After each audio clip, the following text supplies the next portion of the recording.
I stand in my doctoral regalia at Greensboro Coliseum, scanning the rows of filled seats until I find them. 6 empty chairs. Reserved for the Anderson family. Reserved for the people who should be here celebrating the culmination of 6 grueling years of pharmacy school. The weight of the moment presses against my chest. May 10th, 2 p.m. Doctor of Pharmacy degree. The finish line I've been crawling toward since I was 23. Lucille, over here. Clara waves frantically from the 3rd row, her entire family holding a bright yellow banner that reads, "Congratulations, Dr. Anderson," in bold red letters. They drove 4 hours from Virginia. 4 hours for my graduation. My best friend's parents beam at me with the kind of pride that should be radiating from my own mother and father. But Eleanor and Richard Anderson are nowhere to be found. The ceremony announcer's voice echoes through the arena. "Ladies and gentlemen, we will now present the Doctor of Pharmacy candidates."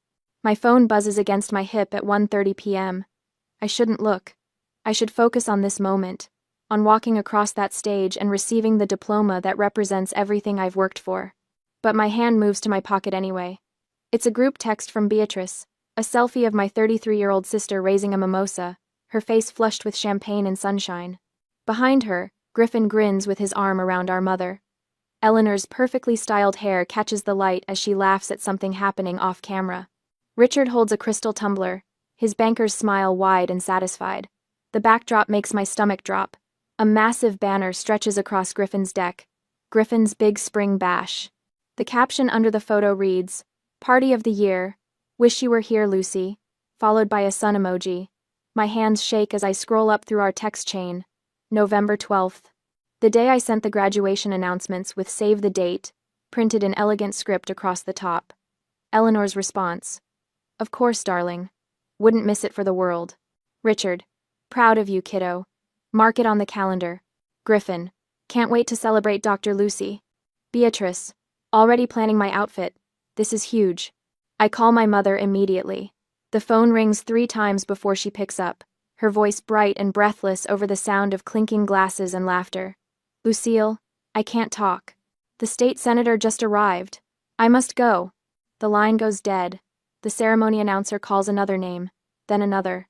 The alphabet is moving closer to Anderson, and I'm frozen in my seat, staring at my phone screen. Griffin's $1.8 million lake house. The one Richard helped him buy last year when he made vice president at the bank. The same year, Richard told me he couldn't spare $200 for my organic chemistry textbooks because I needed to manage my budget better. The memory floods back with perfect, painful clarity. I was 19, standing in his home office with the syllabus in my hand, pointing to the required text list. His eyes never left his computer screen. $200 for books? "Lucille, you have to learn fiscal responsibility. Maybe get a part-time job." 2 weeks later, Griffin walked into the driveway with a brand new convertible. A congratulations gift for landing a summer internship that paid more than my part-time pharmacy tech job. "He's been so stressed," Eleanor had explained when I stared at the car. "This internship is really demanding. He deserves something special." The pattern stretches back years. At 16, my state-level science fair victory earned me a distracted, "That's nice, dear," from Eleanor, while she planned Griffin's celebration dinner at the Palm for being named football captain. She called 3 restaurants to find the perfect table, insisted on their finest wine, invited Griffin's entire team. My trophy sat on the kitchen counter for a week before I moved it to my bedroom myself. "Anderson, Lucille." The announcer's voice cuts through my spiral. This is it, my moment. I stand on unsteady legs and walk toward the stage, each step echoing in the vast space. Clara's family erupts in cheers.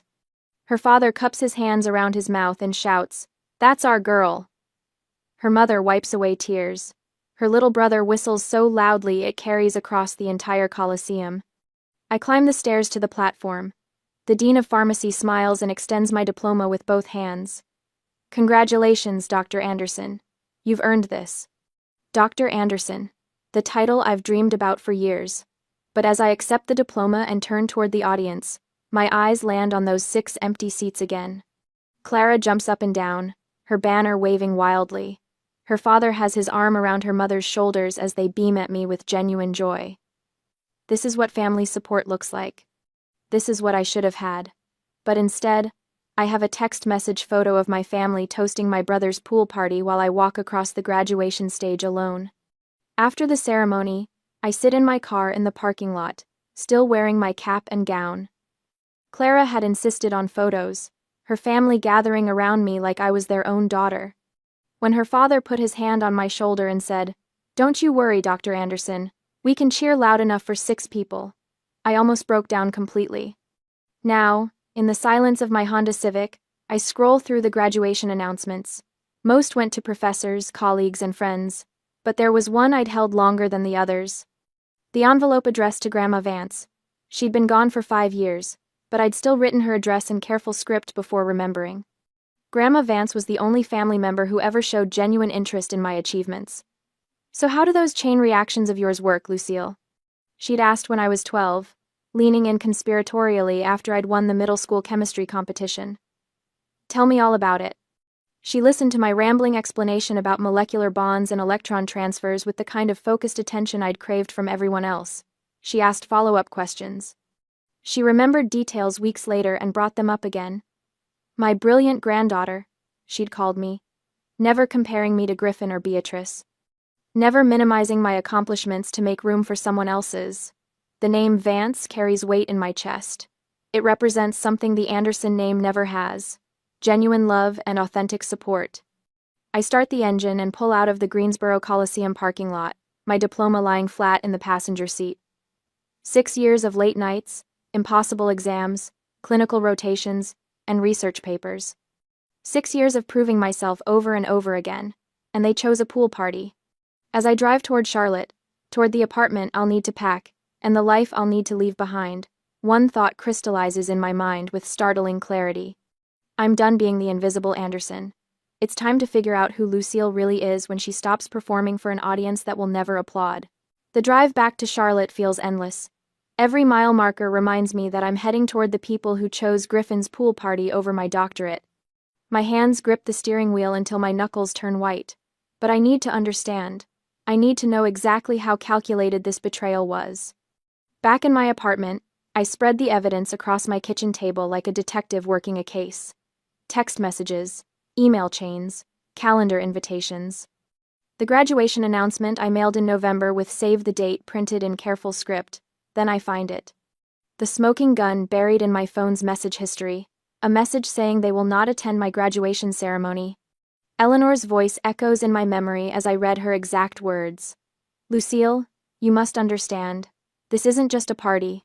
The state senator and partners from Wells Fargo will be there. This is a critical networking opportunity for Griffin's career. Your graduation. Well, it's just a ceremony, isn't it? Just a ceremony. 6 years of my life reduced to just a ceremony, so Griffin could schmooze with politicians and bankers at his lake house. The state senator who probably doesn't even remember Griffin's name. The Wells Fargo partners who see him as Richard Anderson's son, not as an individual with merit. I stare at that text message until the words blur. This wasn't a scheduling conflict or a miscommunication. This was a deliberate choice.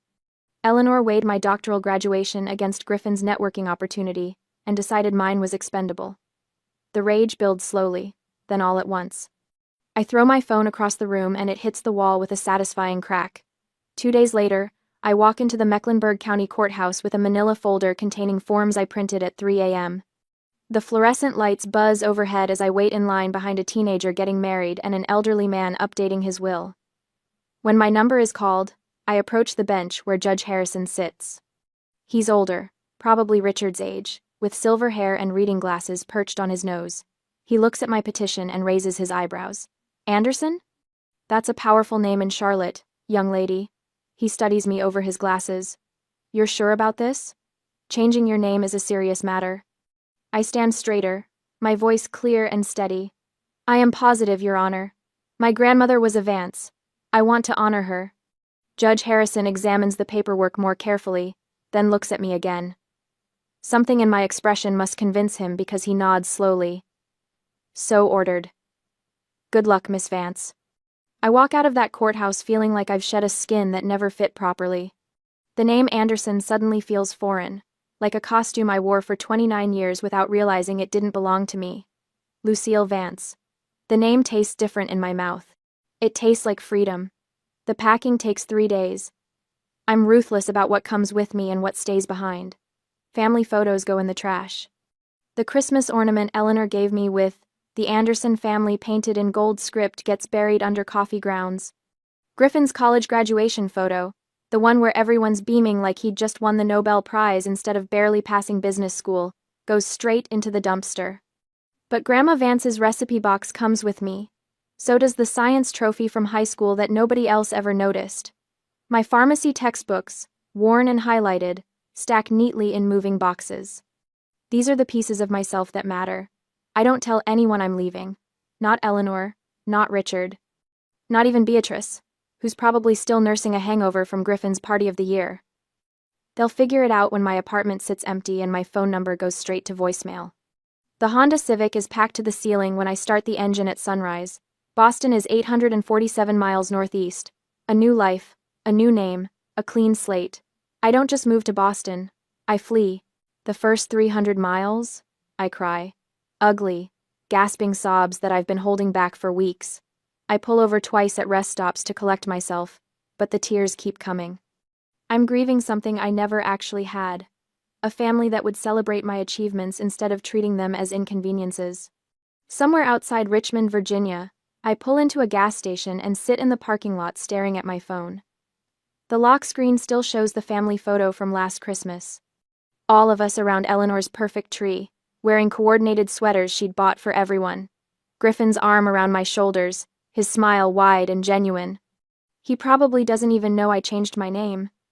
He probably doesn't know I'm driving away from everything we shared. I delete the photo with a decisive swipe. The default landscape wallpaper feels like breathing again. As I cross into Pennsylvania, the Charlotte pop radio station I've been listening to starts cutting out. Static replaces the familiar voices I've heard every morning for years.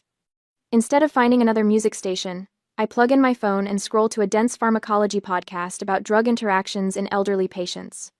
The narrator's voice is calm, scientific, methodical. She discusses half-lives and metabolism rates with the same precision I plan to use rebuilding my life. No drama, no emotional manipulation, just facts and evidence and logical conclusions. By the time I hit the Connecticut state line, the tears are gone. My jaw is set, my hands steady on the wheel. The rearview mirror shows everything I'm leaving behind, but I don't look back. The sign for Boston appears as the sun sets behind me. Welcome to Boston. Population 685,000. Home to world-class hospitals, prestigious universities, and people who've never heard the name Anderson carry any weight at all. I merge onto the highway toward Mass General Hospital, toward my new apartment, toward a life where my achievements matter more than my brother's networking events. In the distance, the city lights sparkle like promises. Lucille Vance is driving toward her future, and she's not looking back. The night after my drive, I sit in my empty Boston apartment, listening to rain hammer against windows I've never seen in daylight. The sound echoes off bare walls, amplifying the silence that surrounds me like a physical weight. Everything I own fits in 6 cardboard boxes stacked against the far wall. My diploma leans against one of them, still in its ceremonial folder. Dr. Lucille Anderson printed in elegant script across expensive paper. Soon it will read, Dr. Lucille Vance, but tonight it feels like evidence of a life I'm not sure I have the courage to abandon completely. The loneliness presses against my chest until breathing becomes a conscious effort. Did I do the right thing? The question circles through my mind like water down a drain, pulling every rational thought into its vortex. Am I completely insane? I reach for my old phone. The one with all the Anderson contacts saved under family labels. Mom, Dad, Griffin, B. My thumb hovers over Eleanor's name, trembling with the weight of a single decision that could end this terrible isolation. One call. One tearful apology. Mine, not theirs. I'm sorry I overreacted. I understand Griffin's career is important. Please forgive me for being so selfish. The words taste bitter in my imagination, but they would work. Eleanor would accept my surrender with gracious magnanimity. Richard would offer to help with my moving expenses back to Charlotte. Within a week, I could be Dr. Anderson again, sliding back into my familiar role as the family's invisible achiever. My thumb moves closer to the call button. The apartment feels cavernous around me, Like I'm the last person left in the world. No Clara driving 4 hours to cheer me on. No colleagues who know my research. No professors who remember my potential. Just me, and this crushing weight of absolute solitude. The trembling in my hand spreads up my arm. I'm about to press Eleanor's name, when my new phone lights up on the coffee table. The screen glows bright blue in the dark room, and I nearly drop the old phone in surprise. It's an email from Mass General Hospital. Welcome to our pharmacy team, Dr. Vance. Your orientation begins Monday, at 8 a.m. Please report to Human Resources on the 3rd floor of the main building. We look forward to working with you. Sincerely, Dr. Patricia Morgan, Chief of Pharmacy. I stare at the message, reading it 3 times before the words sink in completely. Dr. Vance. Not Anderson. Vance.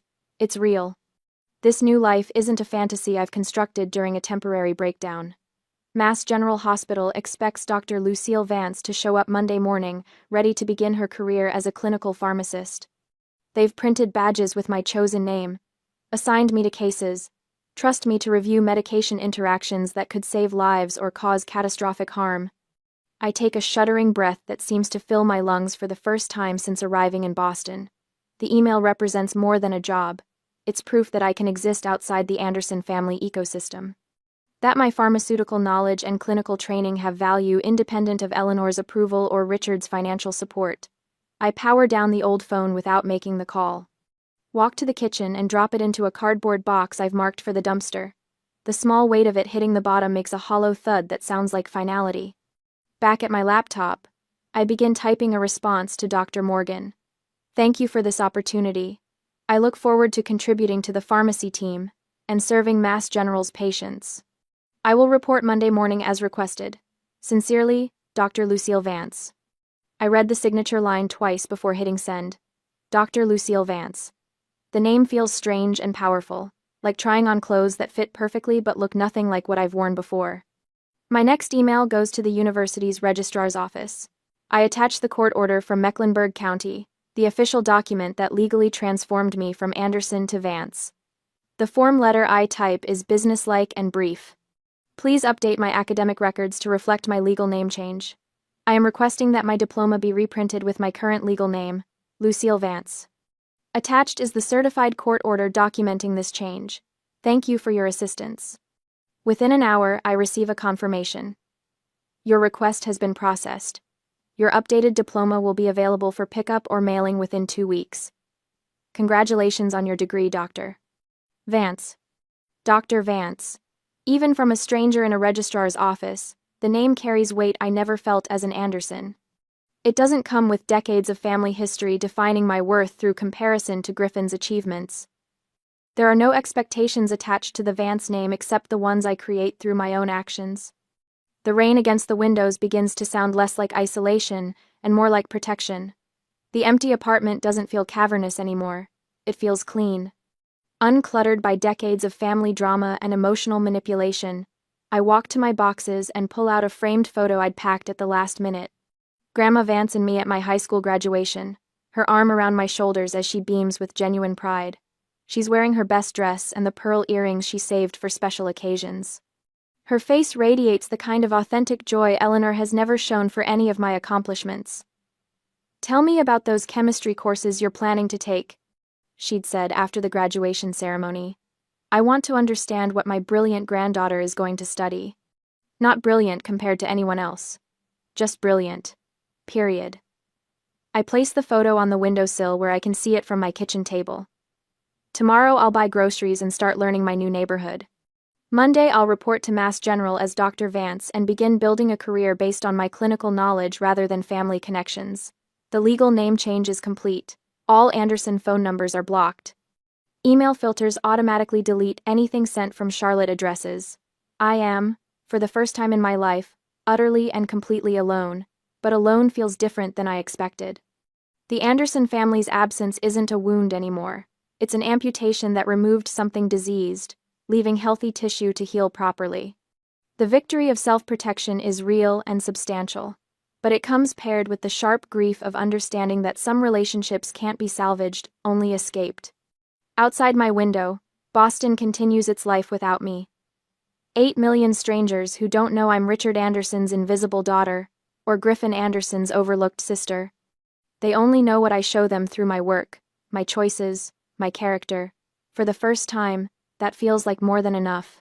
6 months after I vanished from Charlotte, Richard sits in his mahogany-paneled office on the 32nd floor of First Union Plaza, staring at a manila folder like it contains evidence of his own failure. The private investigator, a thin man with wire-rimmed glasses and the kind of patience that comes from tracking down cheating spouses for 20 years, slides the folder across Richard's desk with practiced indifference. "She's not missing, Mr. Anderson." Richard's hands remain flat on his desk blotter, unwilling to touch the folder. The missing person report had been his idea, filed 3 months ago when Eleanor's calls to my old number went straight to a disconnected message. They'd convinced themselves something terrible had happened. Kidnapping. Accident. Anything except the truth. "She's in Boston," the investigator continues, his voice matter of fact. "Works at Mass General Hospital. She's Dr. Lucille Vance now." The words hit Richard like a physical blow. His face drains of color as he finally opens the folder with trembling fingers. Inside, copies of my Massachusetts medical license, my Mass General employment records, my new address on Beacon Hill, and my legal name change documentation. Vance. Richard's voice comes out strangled. She took her grandmother's name. The issue isn't my safety. The missing person charade was never about concern for my well-being. It's about the audacity of my escape, the public erasure of his precious Anderson legacy from my professional identity. "Your daughter is thriving, sir. Excellent employment record. Clean credit. No criminal activity." The investigator retrieves his folder. Just a young woman who wanted a fresh start. After the man leaves, Richard sits alone in his office, staring out at the Charlotte skyline. The Anderson name built this city's financial district, 4 generations of banking excellence. And his youngest daughter threw it away like garbage. Meanwhile, miles north, I'm discovering exactly how immune I've become to their desperate attempts at control. Griffin's message comes through LinkedIn on a Tuesday evening while I'm reviewing patient charts in the Mass General Pharmacy. The notification pops up on my computer screen. Message from Griffin Anderson. A year ago, seeing his name would have sent my heart rate spiking, my stomach clenching with that familiar cocktail of hope and dread. Now I read it with the clinical detachment I reserve for pharmaceutical interaction warnings. "Mom is devastated that you changed your name. This is so selfish. You're hurting the entire family with this childish tantrum. Dad had to hire a private investigator because we thought you were dead. How could you do this to us?" I read the message twice. Then I click block and return to my patient charts without so much as a spike in my heart rate. The words that would have destroyed me a year ago bounce off me like rain on concrete. For the first time in my life, I am completely immune to Anderson family manipulation. My first year of residency at Mass General is brutal in every way except the one that matters most. No family drama sucking the life out of every achievement. When I drag myself home after 14-hour shifts, my exhaustion is clean, pure, the result of meaningful work instead of emotional warfare. That's how I'm functioning when the complex case comes in on a Thursday morning in March. Mrs. Patterson, 67, post-liver transplant patient presenting with multi-organ failure. Her kidneys are shutting down, her blood pressure is unstable, and her latest labs look like a medical school nightmare. The attending physicians are stumped. Dr. Reyes, the head of transplant medicine, stands at Mrs. Patterson's bedside with 3 residents and an infectious disease specialist, all of them wearing identical expressions of controlled panic. "We've run every test twice, doctor," Reyes says, flipping through the chart. "Rejection markers are negative. Infection panels are clean. But she's failing across multiple systems simultaneously. I'm supposed to be reviewing her medication reconciliation, a routine task for the pharmacy resident. But something about her drug list nags at me like a word I can't remember. I stay up all night in the medical library, cross-referencing every medication, every supplement, every possible interaction. At 4 in the morning, I find it buried in a case study from a Swedish medical journal. A rare, 1 in a million adverse reaction between her immunosuppressant and a seemingly innocuous blood pressure medication. The combination creates a cascade failure that mimics rejection while actually being completely reversible. I arrive at morning rounds terrified but certain, clutching my printouts like evidence at a trial. When Dr. Reyes calls for pharmacy input. My voice shakes as I present my findings. I believe we're looking at a previously unreported interaction between tacrolimus and her ACE inhibitor.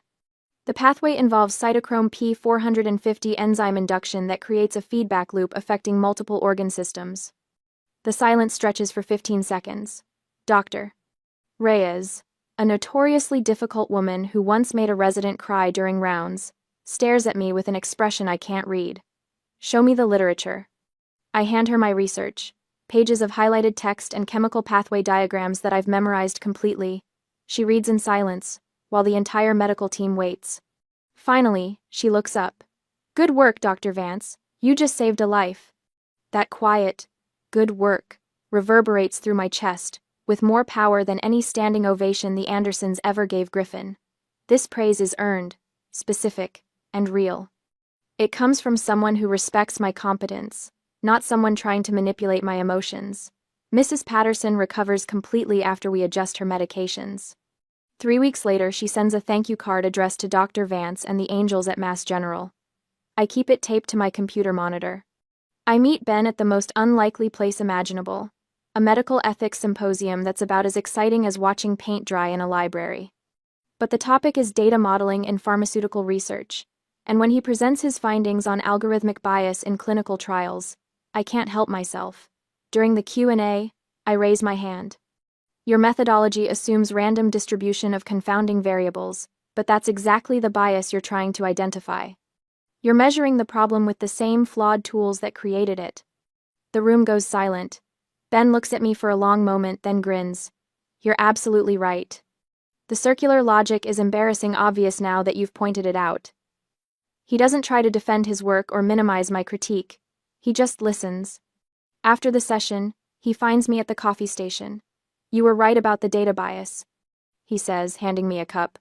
I'm Ben. Can I buy you dinner so you can tell me what else I'm wrong about? His respect for my intellect hits me like a revelation. Griffin used to argue with me to win. Richard dismissed my opinions before I finished speaking. Ben wants to hear more. I'm Lucille, I say, accepting his coffee. And yes, you can buy me dinner, but fair warning, I have opinions about everything. Perfect, he says. So do I. This should be interesting. 6 months later, Ben watches me pace around my apartment, muttering pharmaceutical terminology while preparing for a major presentation to the hospital board about a new pharmacy protocol I've designed. I'm stressed, scattered, completely in my own head. He doesn't tell me to calm down or offer empty reassurances.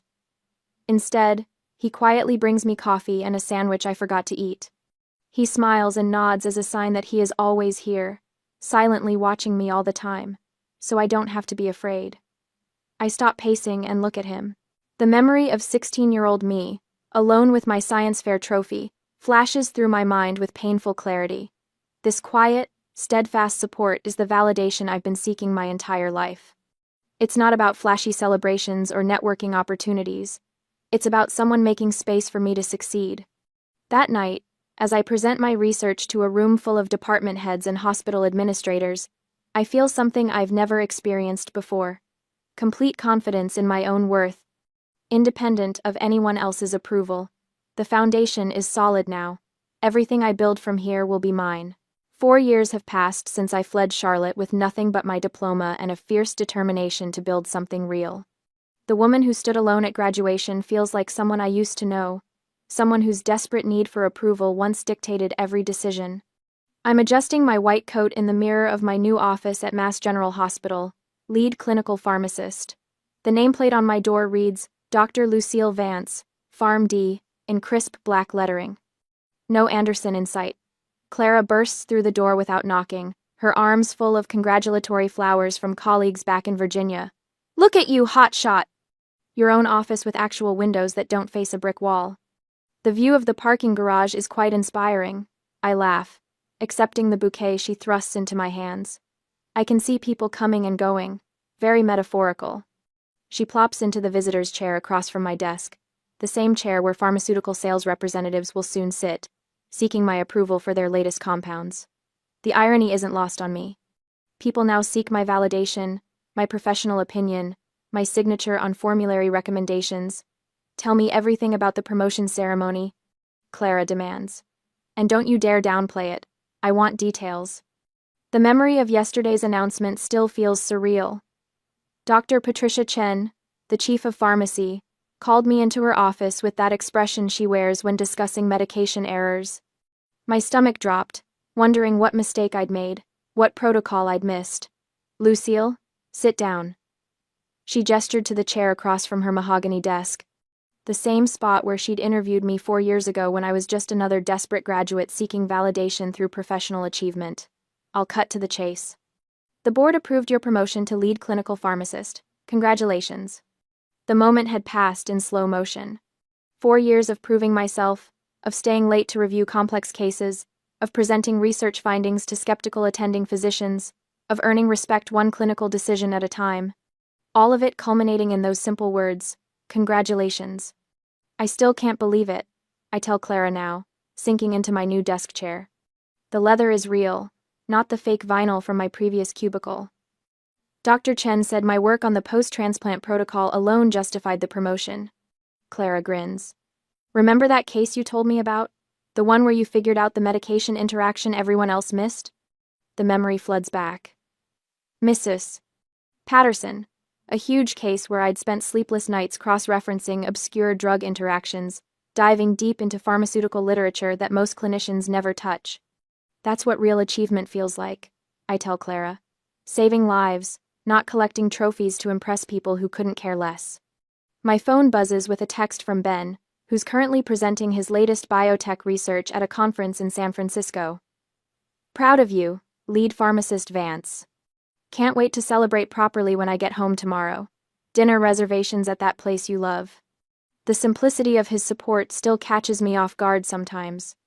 No competition, no conditions, no need to diminish my success to make room for his ego, just genuine pride in my accomplishments. Clara notices my smile. "Ben?" He made dinner reservations to celebrate. At Benedetto, that little Italian place in the North End.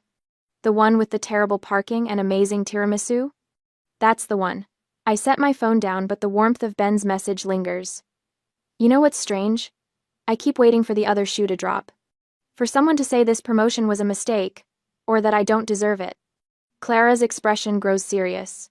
"That's the Anderson programming talking. You've spent your whole life believing you had to earn love through achievement, but even perfect performance was never enough for them." She's right, of course. The invisible achiever syndrome ran so deep I'd carried it to Boston, into my professional relationships, into the way I approached every challenge as a test of my worthiness. But something shifted over these 4 years. The colleagues who became my chosen family celebrated my clinical victories without comparing them to anyone else's accomplishments. My research publications earned recognition based solely on their merit. My patient care awards accumulated not because I was competing for approval, but because I was genuinely good at my job. I published 3 research papers this year, I say. More to myself than to Clara. Presented at 2 national conferences. Led the implementation of a new pharmacy protocol that reduced medication errors by 18%. And nobody minimized those achievements. Nobody suggested I was showing off or getting too big for my britches. Nobody threw a pool party on the same day to steal attention from my success. Clara reaches across the desk and squeezes my hand. "Welcome to what normal family support feels like. This is how people who love you properly react to your wins." Through my office window, I watch a young resident hurry across the parking garage, white coat flapping behind him, probably rushing to save someone's life. 4 years ago, that was me, desperate to prove my competence to anyone who would listen. Now I'm the one people come to for answers. The lead clinical pharmacist, whose recommendations carry weight, whose expertise is sought and valued, the invisible achiever became highly visible to everyone who matters. My computer chimes with an email notification. The sender's name makes my breath catch. Eleanor Anderson. Clara notices my face change. "What is it?" I stare at the subject line, "Your wedding announcement." Below it, my email filter has automatically sorted the message into a folder labeled Blocked Senders, Auto Delete. The irony is perfect. Eleanor discovered my engagement through mutual acquaintances on social media, saw photos of the venue Ben and I toured last weekend, probably caught wind of the bridal shower my colleagues are planning for next month. I can picture her panic as clearly as if I were standing in her Charlotte living room. The desperate realization that her daughter is getting married and she wasn't consulted, wasn't included, wasn't even informed. My mother tried to email me about the wedding. I tell Clara, clicking on the folder to see the blocked message list. It went straight to my filters. Clara's eyebrows shoot up. Are you going to read it? I hover the cursor over the email for a moment, then close the folder without opening it. No. Whatever manipulation, whatever guilt trip, whatever demand for inclusion she's typed up, it doesn't have an address anymore. The email will be automatically deleted in 30 days, unread and unanswered. Eleanor's panic and drama, her desperate attempt to insert herself into my life, will disappear into the digital void without ever reaching me. This is the true victory. Not just that I built a successful career despite their neglect, but that their opinions no longer have the power to wound me. Their panic about being excluded from my wedding day carries no weight because I've finally learned what authentic support looks like. Ben's text, Doctor. Chen's professional respect, Clara's unwavering loyalty, my colleagues' genuine celebration of my achievements. This is what family feels like when it's chosen, rather than assigned. I delete the email notification and turn back to Clara, who's watching me with something like wonder. 4 years ago. That would have destroyed you, she says quietly. 4 years ago, I was still performing for their approval. I lean back in my real leather chair, looking out at the parking garage where people come and go without needing anyone's permission. Now I'm living for my own. A year later, I got another promotion and became Dr. Lucille Vance, lead clinical pharmacist, in bold, confident letters. The promotion came through last month, lead clinical pharmacist. The youngest person ever to hold this position at Mass General. My research on post-transplant medication protocols has been published in 3 major journals. Speaking engagements pile up on my desk faster than I can accept them. But none of that compares to the quiet satisfaction I feel when I look at my left hand. The simple platinum band catches the fluorescent light as I review patient charts. Ben proposed a year ago in the most perfectly understated way possible, during a medical ethics symposium coffee break. Of all places, Dr. Vance. He'd said, sliding into the seat next to me with 2 cups of terrible conference coffee. I have a hypothesis I'd like you to help me test. Oh, really? I'd raised an eyebrow at his serious expression. And what hypothesis would that be, Dr. Martinez? That we'd make an excellent research partnership, long-term, say, 50 or 60 years of collaborative work? He'd pulled out a ring box with the same methodical precision he used in his lab.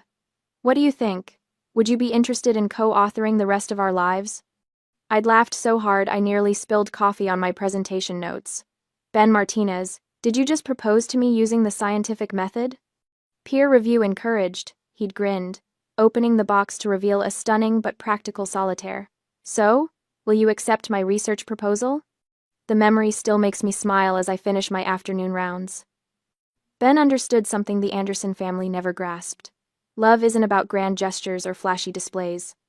It's about showing up consistently, making space for each other's success, and choosing partnership over competition. My phone buzzes with a text from him now. Grocery run complete. Dinner prep started. You focus on changing the world. I'll handle the logistics. See you at 7. The exact words he'd used in his wedding vows 3 weeks ago. Our wedding was everything the Anderson family's events were not. Small, intimate, and filled with people who had earned their place through years of genuine support. Clara flew in from Virginia, tears streaming down her face as she watched me walk down the aisle. My university professor, the one who had guided my doctoral studies, beamed as he walked me down the aisle. You did good, Dr. Vance, he'd whispered, just before we reached the altar. Your grandmother would be proud. Ben's vows had been perfect. No flowery promises about perfection or fairy tale endings, just honest commitment. I don't promise to make your life perfect, he'd said, looking directly into my eyes. But I promise to be your partner, to champion your successes, and to always handle the logistics while you're saving the world. The Andersons were not just uninvited, they were unmissed. I lock my office and head home to the brownstone apartment Ben and I share in Back Bay. The evening light filters through the tall windows as I climb the stairs, and the smell of something delicious drifts from our kitchen. How did the board meeting go? Ben calls from the stove, not turning around as he stirs something that smells like heaven. They approved the protocol. I drop my bag by the door and lean against the kitchen counter. Full implementation across all units starting next month. Of course they did. He turns and grins at me. It's groundbreaking work, Dr. Vance. They'd be idiots not to approve it. This is what the Anderson family never understood. Success shared becomes success doubled. Ben's pride in my achievements doesn't diminish him. It elevates both of us. The next morning arrives gray and rainy. I'm stressed, pacing our living room while reviewing my notes for the major presentation I'm giving to the hospital board about expanding the new pharmacy protocol system-wide. My stomach churns as I mutter key points under my breath, reorganizing slides on my laptop for the third time. Interaction rates decreased by 37%. I recite to the empty room. Cost savings projected at $2.4 million annually. I stop and shake my head. No, that's not the right opening. Should I start with patient outcomes or financial impact? Ben appears in the doorway, watching me pace. He doesn't say, "Calm down," or "You'll be fine," or any of the meaningless platitudes I've heard before. Instead, he quietly disappears into the kitchen. 5 minutes later, he returns with a steaming mug of coffee, prepared exactly how I like it, and a plate of toast with the almond butter I forgot to eat for breakfast. "You're gonna be brilliant," he says simply, setting both on the coffee table. The protocol is groundbreaking. The board knows it. I stop pacing and look at him. Really look at him. Standing there in his rumpled morning shirt, hair sticking up from sleep, offering practical support without fanfare or expectation of gratitude. A memory flashes through my mind with startling clarity. 16-year-old me, standing alone in our Charlotte kitchen with my state science fair trophy. Eleanor's distracted, "That's nice, dear," before rushing off to plan Griffin's celebration dinner, the trophy sitting on the counter for a week before I moved it to my bedroom myself. This moment with Ben is the exact opposite of that memory. This is what I've been searching for my entire life without knowing it. Not applause or elaborate praise, but someone making quiet space for me to succeed. "Thank you," I say, and my voice comes out steadier than it has all morning. This is exactly what I needed. "I know," he says, kissing my forehead. "That's what partners do." The presentation goes flawlessly. The board approves expansion of the protocol to all departments. My research will impact patient care across one of the country's most prestigious hospitals. But the victory I carry home that evening isn't about professional recognition.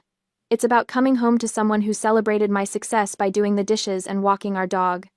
Later that night, I sit at my desk working on the research paper that will accompany the protocol implementation.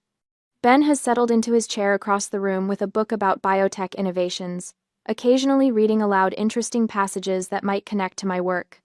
The house is quiet except for the soft turning of pages and the gentle clicking of my keyboard. There's no anxiety about approval, no fear of criticism, no desperate need to prove my worth to anyone. Just peace. I pause in my writing and look around our living room. Books stacked on every surface, 2 coffee mugs on the table, Ben's reading glasses sliding down his nose as he concentrates. This is what happiness looks like.